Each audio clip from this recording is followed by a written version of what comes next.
안녕하세요, 여러분.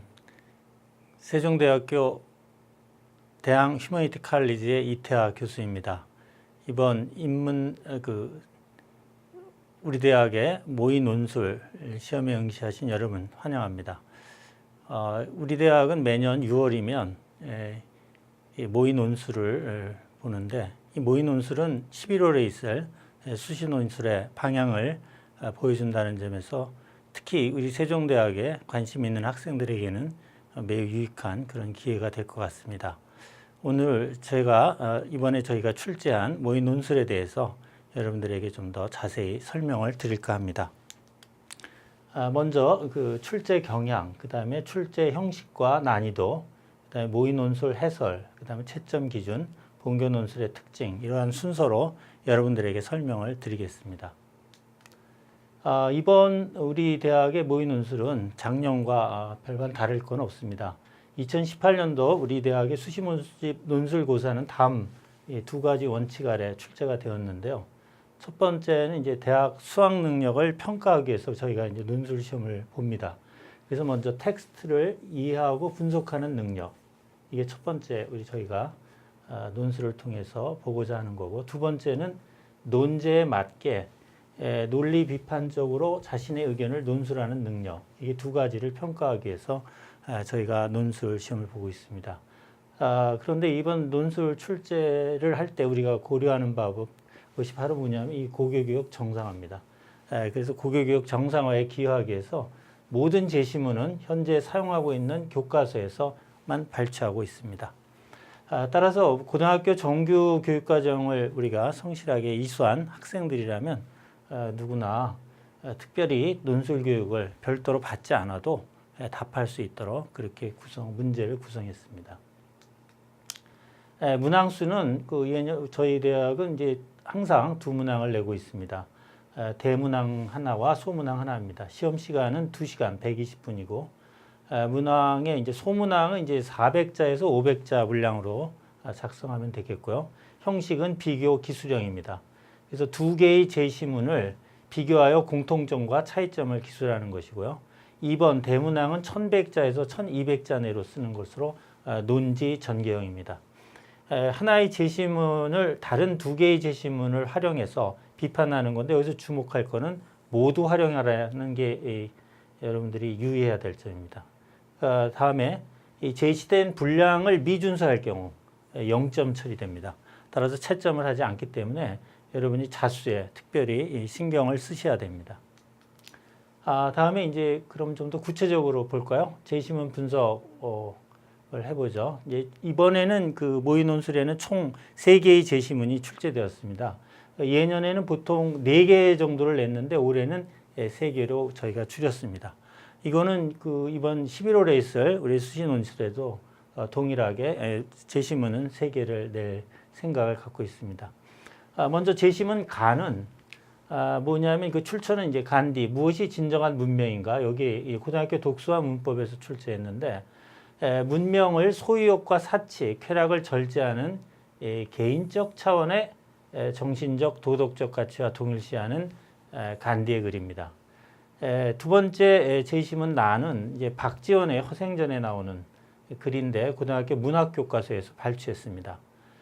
조선이 청에 전략적으로 접근함으로써 나라를 부강하게 만들 기회를 찾아야 한다고 허생이 주장하며 예법을 내세워 교류를 꺼리는 사대부들을 비판하는 허생전 안에서의 허생의 글입니다. 다음은 이제 세 번째 제시문인데, 세 번째 제시문은 출처가 고등학교 세계사 교과서입니다.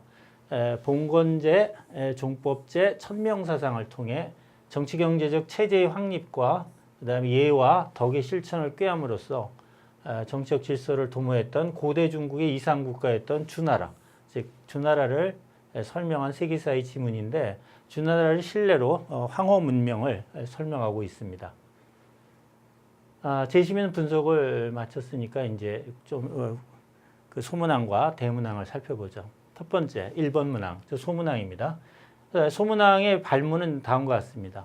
제시문 가와 다를 읽고 간디가 말하는 인도 문명과 주나라를 통해 알 수 있는 황호 문명의 공통점과 차이점을 찾아 기술하는 문제입니다.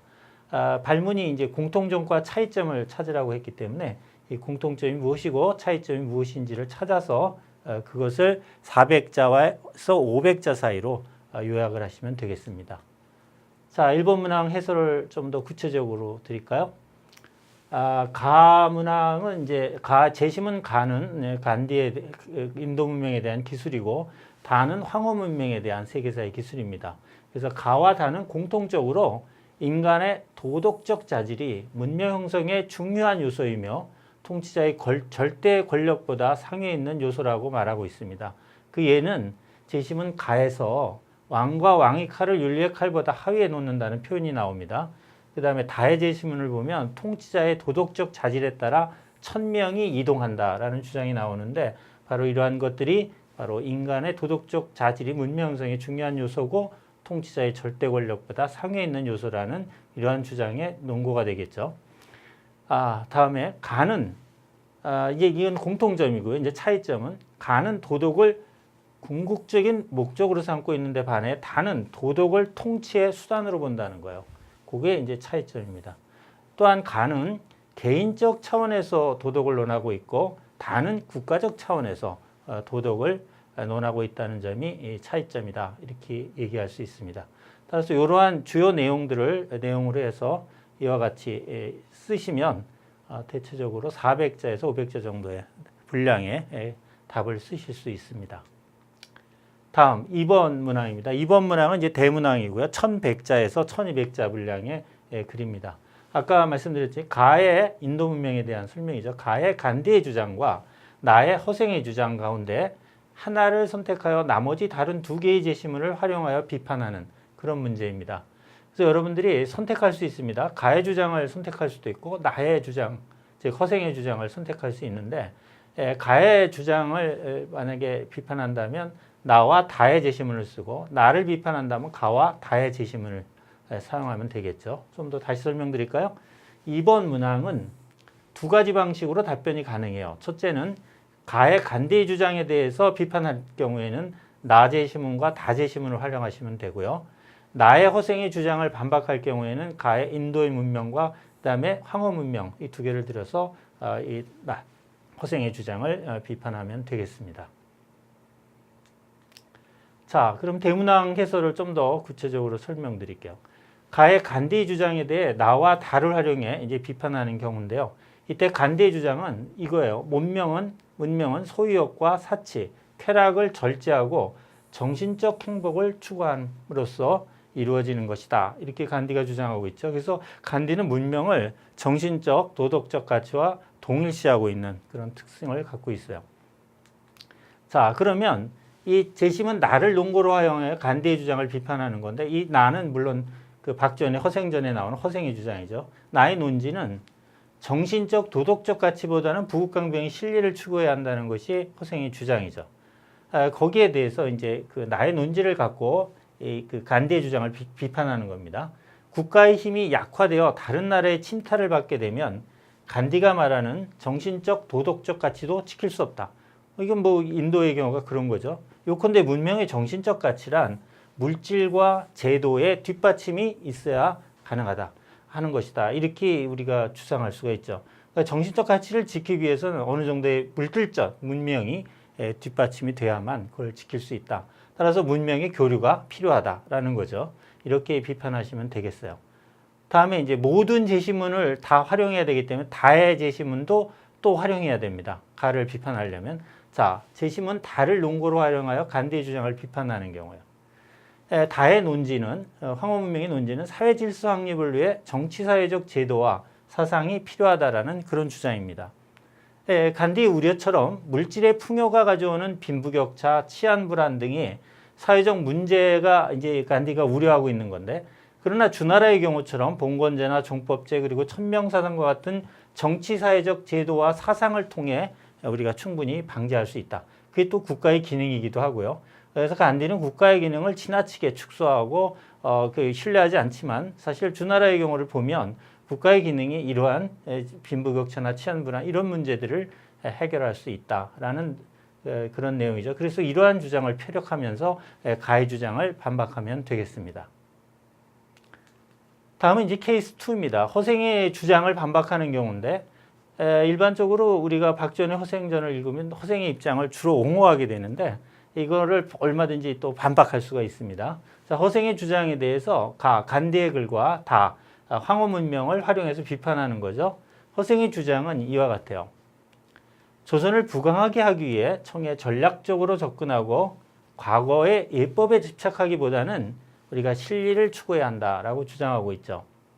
자, 보실까요? 가를 논거로 활용하여 그럼 허생의 주장을 어떻게 비판할 수 있느냐? 가의 논거는 그거죠. 논지는 간디는 이렇게 얘기해요. 도덕의 준수를 통해 마음과 열정에 대한 자제력을 키워 우리 자신을 알아가고 키워나가는 것이 바로 그것이 문명이라는 거예요. 그래서 정체성과 굉장히 중요한 의미를 담고 있죠. 정체성에 대한.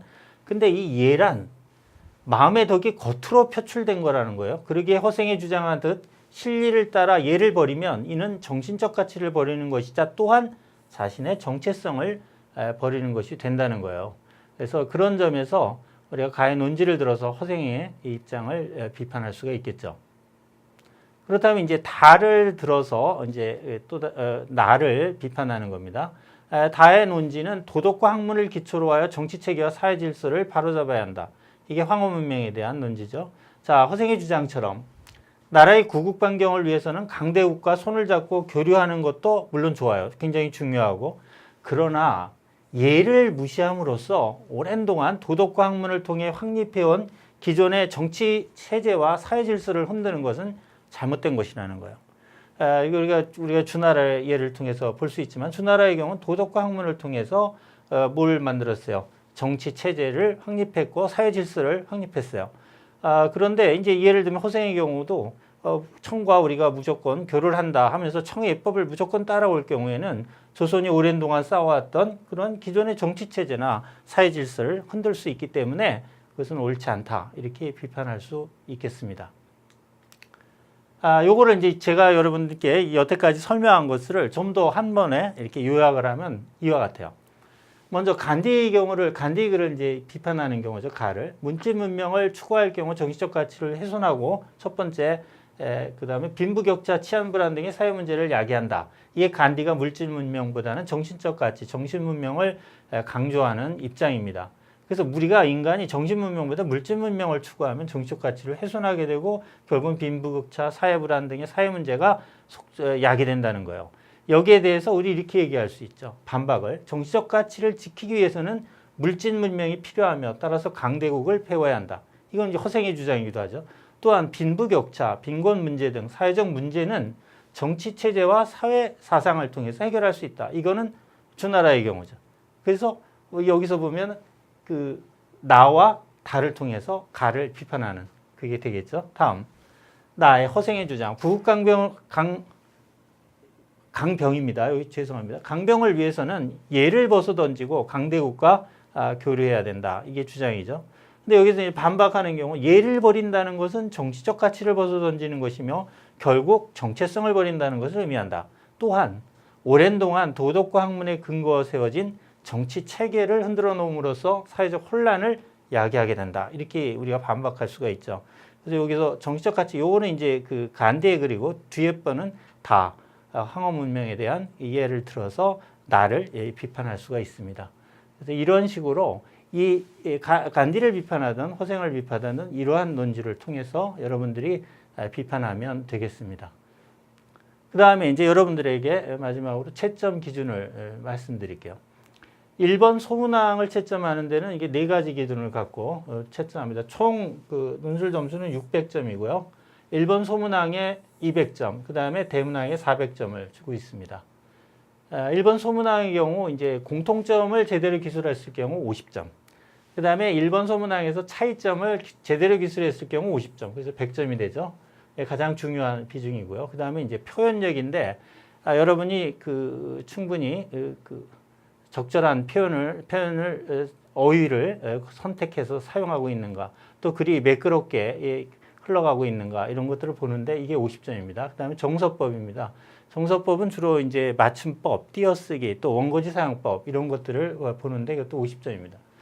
특히 제가 논술을 이제 오랫동안 채점하면서 느끼는 것이 여러분이 꼭 논술 시험에 보러 오기 전에는 반드시 원고지 사용법을 익히고 오시는 것이 좋겠습니다. 또한 글씨도 논술 시험은 아무래도 채점관들이 볼 때 논술 시험의 글씨는 대단히 중요한 알게 모르게 영향력을 미치기 때문에 평소에 글씨도 또박또박 정서로 쓰는 훈련을 해두시는 것이 여러분에게 도움이 될 거라 이렇게 생각이 됩니다. 다음에 이제 2번 대문항의 경우인데요. 요 이해력이란 뭘 얘기하냐면 지문 3개가 나오지 않습니까? 그 중에 이제 하나 가를 비판하는 경우가 케이스 1이고 나를 비판하는 경우가 케이스 2입니다. 그런데 이제 가를 비판하던 나를 비판하던 먼저 비판의 대상이 되는 그 제시문을 여러분이 얼마나 이해하고 있는가, 그것이 바로 100점에 해당되는 겁니다. 다음에 이제 두 번째는 제시문 나다를 논거로 활용해서 가의 간대의 주장을 아까 말씀드린 것처럼 적절한 논거를 통해서 비판하는가, 이걸 보는 겁니다. 그래서 180점. 그 다음에 가와 다를 논거로 활용하여 나의 허생의 주장을 비판할 경우 똑같이 180점입니다. 또 어떤 거를 선택하든지 여러분 자유고, 여러분이 제시문을 읽으면서 적절한 비판의 논거가 보이는 그러한 것들을 케이스 1이든 케이스 2를 선택하시면 될 것 같습니다. 다음에 이제 구성력인데, 이거는 뭐냐면 문단 구성력입니다. 전체적으로 1100자에서 보통 우리가 1200자를 지금 여러분들에게 요구하고 있는데, 이 정도 분량의 글을 쓸 때 가장 이상적인 문단은 4개로 보고 있습니다. 4개는 왜냐하면 처음에 이제 서론 도입부 글이 있고요. 그 다음에 그 케이스 1이나 케이스 2 중에 하나를 선택해서 쓰게 되겠죠. 그때 나를 논거로 해서 가를 비판하는 게 한 문단, 다를 논거로 해서 가를 비판하는 게 또 한 문단. 그럼 3개가 됐죠. 서론, 그 다음에 본론에서 본론이 2개로 나눠지고, 그 다음에 마지막 정리, 결론. 그래서 4개의 문단이 가장 이상적입니다. 이렇게 4개의 문단으로 구성했을 때 저희가 40점을 드리고요. 그 다음에 그거보다 못한 3개나 또는 5개일 경우에는 감점이 적용돼서 35점, 그 다음에 30점 이렇게 감점이 적용됩니다. 다음에 이제 표현력입니다. 표현력은 아까도 제가 말씀드렸지만 적절한 어휘 사용, 이게 굉장히 중요하고요. 또 하나는 글을 읽었을 때 매끄럽게 이렇게 진행되는 그러한 글을 쓰고 있는가 하는 것이 굉장히 중요한 포인트입니다. 다음에 이제 정서법입니다. 정서법은 아까도 제가 말씀드렸지만 반드시 그 논술 시험을 보러 오시기 전에 반드시 원고지 사용법을 익히고 오시길 바라고요. 또 하나는 글씨를 정서를 해서 깨끗하게 좀 써줬으면 하는 게 바람입니다. 자, 이렇게 여러분들에게 이 평가 항목에 대해서 채점 기준에 대해서 설명을 드렸습니다. 이제 거의 마지막 부분인데, 이제 본교 우리 학교의 이제 논술의 특징입니다. 이게 4가지로 요약할 수 있는데, 고등학교 수준의 학업 능력을 갖춘 학생이면 충분히 해결할 수 있는 문제를 우리가 출제하고 있습니다. 여러분, 제가 아까 설명을 드렸지만 결코 어려운 문제가 아니죠. 제시문만을 보면 제시문만으로도 충분히 해결할 수 있는 그런 문제입니다. 그래서 여기 두 번째 보면 논술문 작성에 필요한 모든 논거와 아이디어를 우리가 제시문에서 찾을 수 있게 그렇게 출제했습니다. 따라서 별도의 제시문 외에 어떤 별도의 지식 없이도 충분히 해결할 수 있는 그런 문제입니다. 그다음에 세 번째, 지문의 독해 능력, 논리 비판적 사고 능력을 측정하는 데 초점을 맞추어서 출제가 된 그런 문제입니다. 네, 마지막, 별도의 논술 교육을 받지 않아도 무난하게 답을 찾을 수 있는 그러한 문제를 냈습니다. 여러분들이 제가 지금까지 설명한 것 잘 들어보시면 우리 세종대학의 문제가 그렇게 어렵진 않다 하는 것을 아마 여러분들이 충분히 느끼셨으리라 이렇게 생각이 됩니다. 여러분들 이번 11월에 있을 수시 논술에 여러분 많은 분들이 도전하기를 바랍니다. 마지막으로 이제 초대의 글을 제가 한 자 썼는데, 세상을 바꾸는 힘, 그것은 결국 생각의 힘입니다. 그래서 세종은 여러분의 생각의 힘을 키워주는 그런 대학입니다. 그래서 여러분이 세종과 함께 미래를 열어가시기를 바랍니다. 여러분, 이 모의 논술 해설이 여러분에게 큰 도움이 됐기를 바라면서 저는 이것으로 모의 논술을 마치도록 하겠습니다. 감사합니다.